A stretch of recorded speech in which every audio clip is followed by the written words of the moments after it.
मुख्यमंत्री योगी से मिले सहकारी समिति के अध्यक्ष धीरेन्द्र प्रताप सिंह। सीएम के सामने रखी किसानों की समस्याएं, खाद को लेकर चल रही परेशानी के बारे में की चर्चा। यूपी में 16 आईएएस अफसरों के तबादले। रंजन कुमार से प्रमुख सचिव खाद्य औषधि विभाग हटा। विजय विश्वास पंत बने लखनऊ के नए कमिश्नर। पूर्व सपा विधायक इरफान सोलंकी की कानपुर कोर्ट में पेशी। गैंगस्टर एक्ट में तय हुए आरोप। 30 सितंबर को होगी अगली सुनवाई।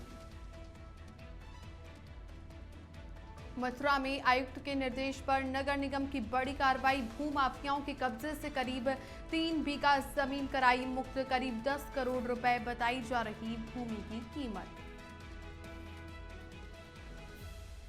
यूपी में भारी वर्षा का दौर जारी।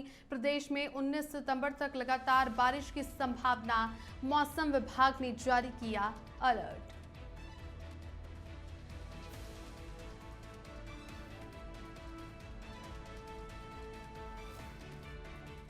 नमस्कार, वंदे भारतम इंडिया अहेड देख रहे हैं आप और आपके साथ हूं मैं छवि फागना। बुलेटिन की शुरुआत करते हैं। देखिए, उत्तर प्रदेश में 16 आईएएस अधिकारियों का तबादला कर दिया गया है और 3 मंडलायुक्त सहित 16 आईएएस अधिकारियों की तैनाती में फेरबदल किया गया है।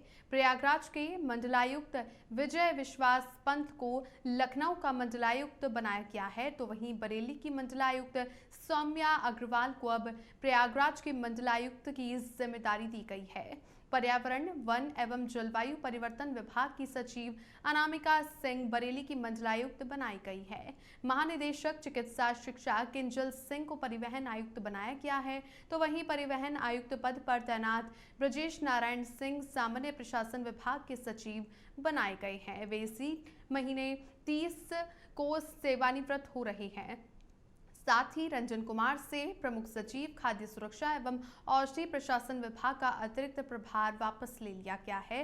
उनके पास प्रमुख सचिव आयुष का पदभार बना रहेगा। यूपी में 16 आईएएस अफसरों के तबादले किए गए हैं और इसके साथ ही रंजन कुमार से प्रमुख सचिव खाद्य औषधि विभाग हटा है और इससे तमाम ऑफिसर्स हैं, आईएएस अधिकारी हैं जिनके ट्रांसफर किए गए हैं और जिसके साथ ही किंजल सिंह परिवहन आयुक्त बनी है और ये वो लिस्ट है तबादले की। और अब ऐसे में सभी के डिपार्टमेंट्स में भी कुछ ना कुछ फेरबदल भी किया गया है और आप देखेंगे कि 16 आईएएस अधिकारियों की तैनाती में फेरबदल हुआ है। उत्तर प्रदेश की ब्यूरोक्रेसी में बड़ा बदलाव किया गया और इसी के तहत 16 आईएएस अधिकारियों का ट्रांसफर कर दिया गया है।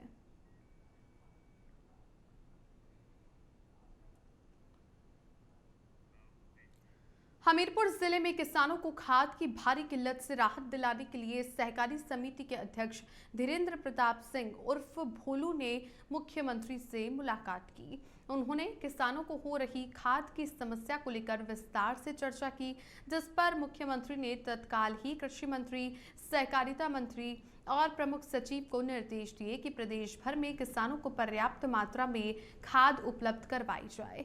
मुख्यमंत्री ने साफ कहा कि किसानों को किसी भी प्रकार की असुविधा नहीं होनी चाहिए और यदि किसी अधिकारी की लापरवाही सामने आई तो उसके खिलाफ सख्त कार्रवाई की जाएगी।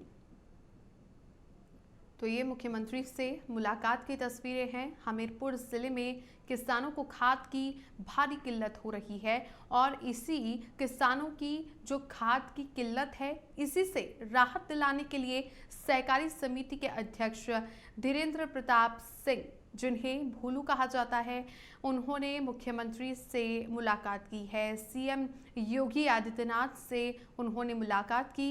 इसके अलावा किसानों को हो रही खाद की समस्या से अवगत उन्होंने मुख्यमंत्री को करवाया, जिस पर मुख्यमंत्री ने तत्काल ही कृषि मंत्री, सहकारिता मंत्री और प्रमुख सचिव को परेशानी दूर करने के निर्देश दिए।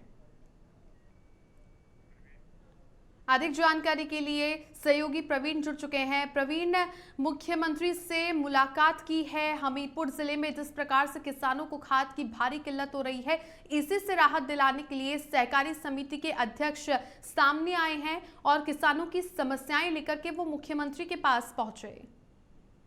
जी, छवि जैसा कि मैं बता देना चाहता हूँ कि जनपद हमीरपुर में लगातार खाद की समस्या को लेकर किसानों को जो समस्या का सामना करना पड़ रहा था, उसको लेके सीएम योगी से मुलाकात की है धीरेन्द्र प्रताप सिंह जी ने, जो कि मुलाकात कर और किसानों की समस्याओं को दूर करने के लिए कहा है, जिसमें सीएम योगी ने कृषि मंत्री और अन्य अधिकारियों को अवगत कराया है, जिससे खाद की समस्या को दूर की जा सके।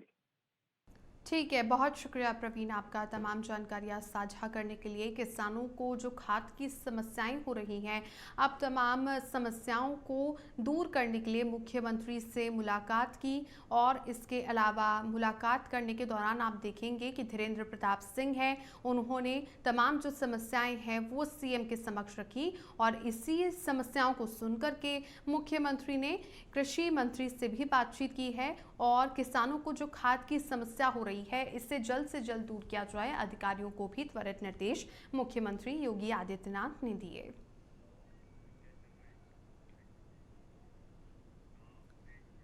आगे बढ़ते हैं। सपा के पूर्व विधायक इरफान सोलंकी पर गैंगस्टर एक्ट के मामले में कानपुर की कोर्ट ने आरोप तय कर दिए हैं।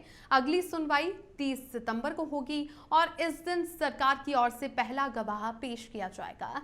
इरफान को महाराजगंज जेल से कड़ी सुरक्षा में कानपुर लाया गया। इससे पहले 31 अगस्त को कोर्ट ने उनकी और अन्य आरोपियों की डिस्चार्ज याचिका खारिज कर दी थी। गौरतलब है कि 26 दिसंबर 2022 को जाजमऊ थाने में इरफान सोलंकी और उनके भाई रिजवान सोलंकी समेत कुल 7 लोगों पर गैंगस्टर एक्ट के तहत मुकदमा दर्ज हुआ था। अधिक जानकारी के लिए कानपुर से सहयोगी सुनील जुड़ चुके हैं। सुनील, अगली सुनवाई 31 तारीख को होने वाली है और काफी कड़ी सुरक्षा में इन्हें कानपुर भी लाया गया। पूरी जानकारी दीजिए इस मामले को लेकर। जी छवि बिल्कुल बता दें आपको। सपा विधायक जो इरफान सोलंकी का मामला था, ये बीते सन 2022 में ये बहुत सुर्खियों में चल रहा था, जिसको लेकर आपको बता दें पूरी जानकारी के लिए कि ये एक प्लाट कब्जाने के मामले में इसमें 7 लोगों पे एफआईआर दर्ज हुई थी, जिसमें 4 लोग जेल से बाहर है और 3 अभी भी जेल के अंदर हैं। उसी पे आज सुनवाई थी। कड़ी सुरक्षा के बाद इरफान सोलंकी को महाराजगंज जेल से कानपुर लाया गया था। वहां पे लाने के बाद में कोर्ट ने इनकी जो ये पीड़ित की याचिका थी उस पर आज सुनवाई भी हुई है और उसके बाद में इन पे जो विवाद था वो भी तय हो गया है कि अगली सुनवाई में जो भी इनके गवाह होंगे, उनको गवाहों के हिसाब से गवाह पेश करने के बाद में इन पे जो आरोप सिद्ध हुआ है उसकी सजा किस हिसाब से दी जाएगी, वो भी अगली सुनवाई में ही क्लियर हो जाएगा। जी, गैंग का लीडर भी बता दिया गया था।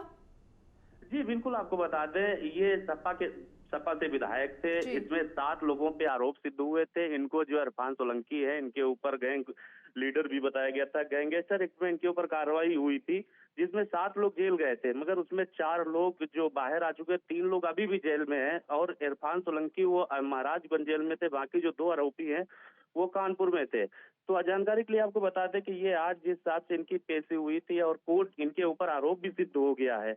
अगली जो सुनवाई होगी जिसमें इसमें गवाह होंगे, गवाहों के अनुसार इनके ऊपर आरोप सिद्ध किया जाएगा। जी ठीक है, बहुत शुक्रिया सुनील आपका तमाम जानकारियां साझा करने के लिए। तो गैंगस्टर एक्ट में कानपुर कोर्ट ने आरोप तय कर दिए हैं और पूर्व सपा विधायक इरफान सोलंकी की कोर्ट में भी पेशी हुई और अब उनकी मुश्किलें और भी ज्यादा बढ़ती हुई नजर आ रही है।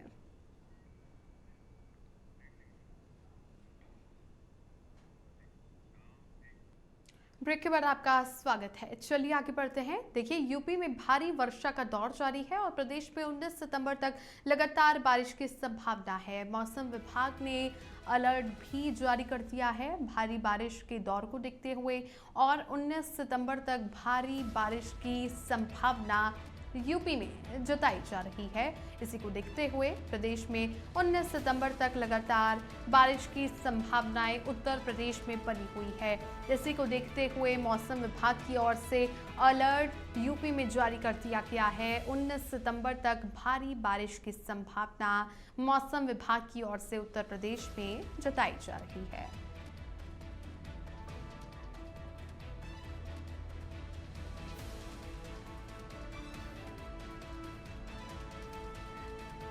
वाराणसी कचहरी में उस वक्त हंगामा मच गया जब अधिवक्ताओं ने बड़ागांव थाने के दरोगा मिथिलेश प्रजापति और सिपाही राणा प्रसाद के साथ में डीएम पोर्टिको के बाहर घेरकर बेरहमी से मारपीट की और साथ ही उनकी वर्दी भी फाड़ दी और दरोगा को एसीएम प्रथम के कार्यालय में बंधक बना लिया। मारपीट में दरोगा को सिर और चेहरे पर गंभीर चोट आई है, जिन्हें बीएचयू ट्रॉमा सेंटर में भर्ती करवाया गया है। सिपाही को भी चोटें आई, जिला अस्पताल में प्राथमिक इलाज हुआ। इस मामले के पीछे एक जमीन विवाद को लेकर अधिवक्ता मोहित मौर्य की नाराजगी बताई जा रही है, जो कि खुद को पहले लॉकअप में बंद किए जाने से खफा था।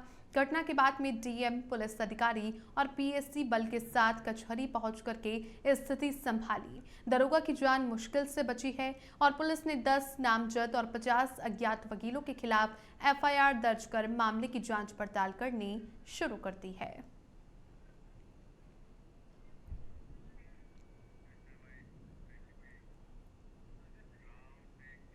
मथुरा में नगर आयुक्त जग प्रवेश के निर्देश पर नगर निगम ने बड़ी कार्रवाई करते हुए जमुना पार इलाके के सोनी शहजादपुर टप्पा क्षेत्र में भूमाफियाओं के कब्जे से करीब 3 बीघा कीमती जमीन मुक्त करवाई, जिसकी कीमत करीब 10 करोड़ रुपए बताई जा रही है।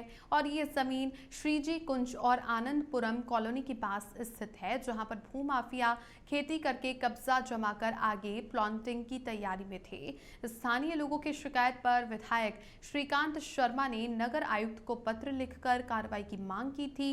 इसके बाद में अपर नगर आयुक्त सौरभ सिंह के नेतृत्व में निगम टीम ने मौके पर पहुंचकर अतिक्रमण हटवाया और दोबारा बोर्ड लगाकर जमीन को कब्जे में लिया। इस कार्रवाई से भूमाफियाओं में हड़कंप मच गया है।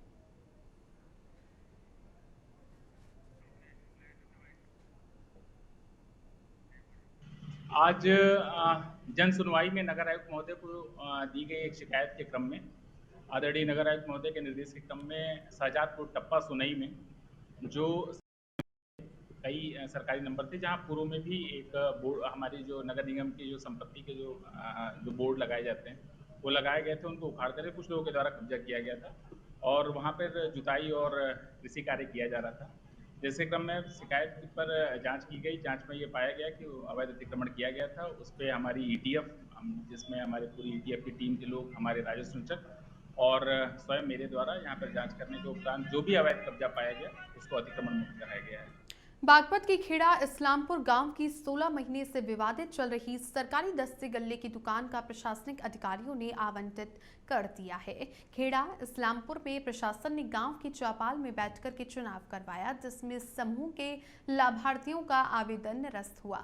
अधिकारियों ने बताया कि पैरामीटर पर समूह खरा नहीं उतर पाया, जिसके चलते आवेदन निरस्त किया गया। बैठक में 548 लोगों ने हिस्सा लिया और इसमें वोटिंग कराकर संध्या पत्नी गौरव के नाम दुकान आवंटित की गई।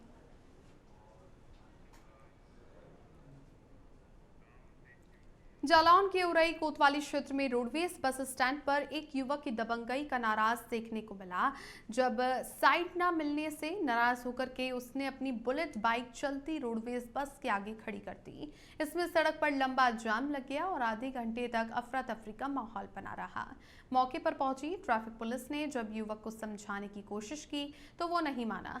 पूरी घटना का वीडियो सोशल मीडिया पर वायरल हो गया।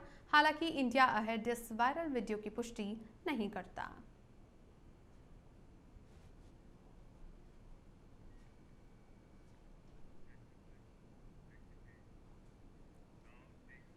कानपुर पुलिस ने एक बार फिर जनता का भरोसा जीतते हुए तकनीकी दक्षता और सतर्कता का बेहतरीन उदाहरण पेश किया है।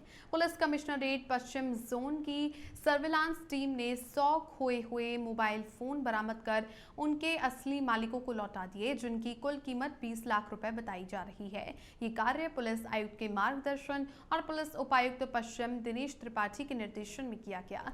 मोबाइल फोन वापसी से लोगों के चेहरे खिल उठे और कानपुर पुलिस की छवि और मजबूत हुई। आमजन ने पुलिस की इस पहल की सराहना की।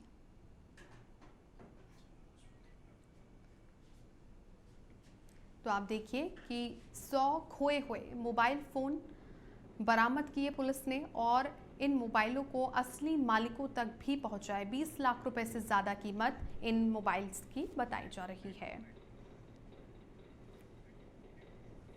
जो आज पश्चिमी जोन में हमारी सर्विलांस टीम ने 100 मोबाइल बरामद किए हैं, जो लोगों के मोबाइल जो गायब हो जाते हैं या गिर जाते हैं, जो बरामद किए हैं। आज हम उन सब लोगों को बुलाए हुए हैं। आज उन सभी को मोबाइल का, उनके जो हैंडसेट हैं उनका वितरण करेंगे और इस संबंध में जो विधिक कार्रवाई भी की जा रही है और हमारी जो सर्विलांस टीम है उसको पुरस्कृत किया जा रहा है।